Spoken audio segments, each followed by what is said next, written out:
What up is Marcus? We have the starts of the week 5 here, and we've done pretty well through the first 4 weeks here. And so we're going to be going through quarterbacks, running backs, wide receivers, tight ends. And if you like this channel or you like more videos like this, just give it a like and subscribe for more. So we're going to be doing this every Thursday and every Friday. I record them both on Thursday, and you'll get the sits tomorrow. So we're going to start with a couple of starts if I can actually talk. The first one's going to be Derek Carr versus the Chiefs.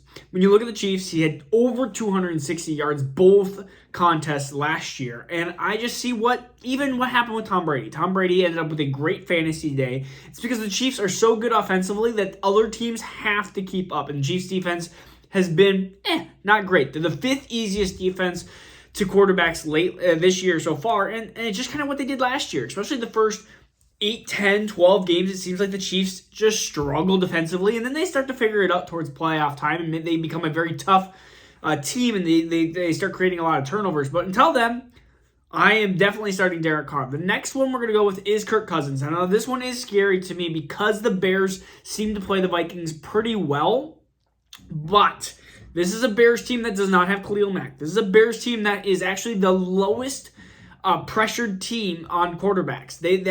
So they have the worst pass rush is what I'm trying to say there.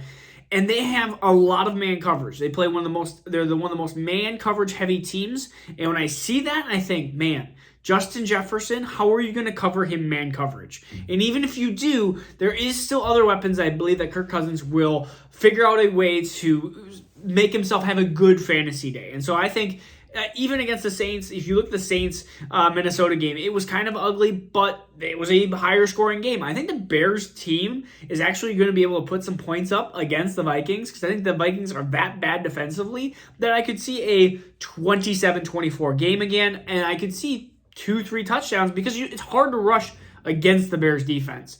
Running backs, we're going to do both Jaguars against Houston. Now, of course, James Robinson is always a start.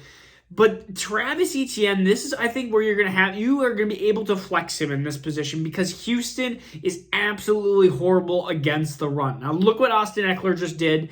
Now, but they averaged 32.8 points per game. 32.8 points per game. That is so many points at the running back position. If you give 20 to Robinson, you still give 12.8, sorry if I do math right, to Travis Etienne. And they've let up 6 touchdowns. And if you look at which running back is more into that Austin Eckler role, they're trying to put Travis Etienne into that more pass-catching down role, even though that Travis Etienne is not nearly the Austin Eckler receiving game. But if you're looking at attacking Houston through these running backs through the air, it's probably going to be Travis Etienne. So I see a really good game for both running backs here. Of course, James Robinson, always an automatic start here. The next one is Khalil Harper. If it's not Khalil Harper, then David Montgomery. But I think David Montgomery is going to miss this week. The Vikings are horrible against the rush, 26 points per game. And so you're going to see this Bears team attack on the run. So I think even Justin Fields might even have a quarterback 2 type of game because he's just going to run. And Vikings are good at getting pressure, but they're bad at getting the scrambling quarterback. So I think that Khalil Herbert, I think Justin Fields is going to have a little bit of a sneaky day here too.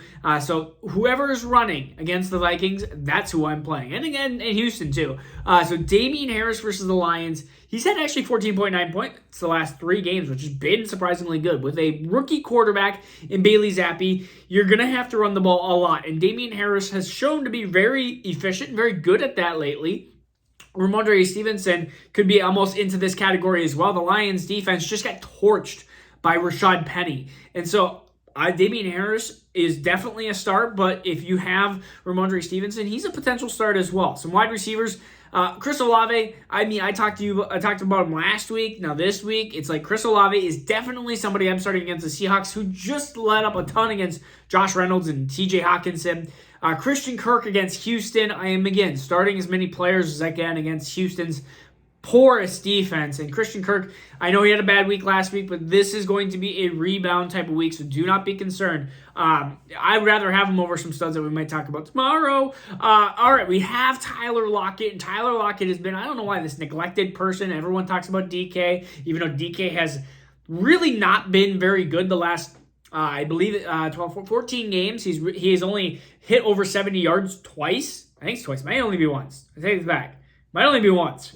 Now that I think of it, it might only be once. I think, yeah. And so that's pathetic for DK Metcalf, but Tyler Lockett has been the target monster, and Geno Smith has seemed to find him a ton. So against the Saints, who pretty much, I would say, got torched in the receiving area with some of the weapons, whether it's Justin Jefferson or even Adam Thielen and stuff, I think that Tyler Lockett's going to have a great game here. Now, tight ends, this is where it always gets stressful. I'm going to put my money where my mouth is. I'm going to say Kyle Pitts. And I'm going to say, I don't know if I've said it quite yet this year, but if it's not going to happen this week, we are going to sound the red alarm for this year.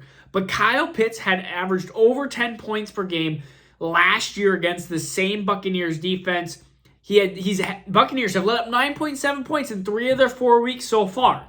This is a recipe to attack the tight end position and have 10 points. Kyle Pitts, please give us 10 points. If not, Dynasty, his value hasn't dropped. I've seen a lot of people panic on him, but it's like, Dynasty, his value hasn't dropped.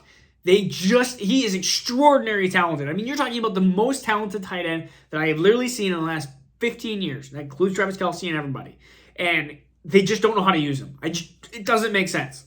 Atlanta. Everett, if he's still available, which I've seen actually in a league or two, which I was like, how in the world is he available? Versus the Browns, Everett's an automatic start, probably from here on out until Keenan Allen at least gets back, and Keenan Allen is supposed to probably miss this game, still nursing that hamstring. And Njoku against the Chargers, so the other line here, and he had 7 for 149 and a touchdown last time he played the Chargers, so that was pretty good. But Njoku is definitely a good play here. And then Tyler Higby should be an automatic start every week just because of the volume of targets he's been getting. And against the Cowboys, I feel like this is going to be a Matthew Stafford dump-off type of week, all right? So again, this is Marcus, Dynasty Dads. Well, peace out. We'll see you tomorrow with the sits. Oh, and let me know if you have any lineup questions here even if you comment on this video Sunday at 10 o'clock, I will try to get back to you, or before the London game, I will try to get back to you as soon as I possibly can, all right? Peace out. Take care.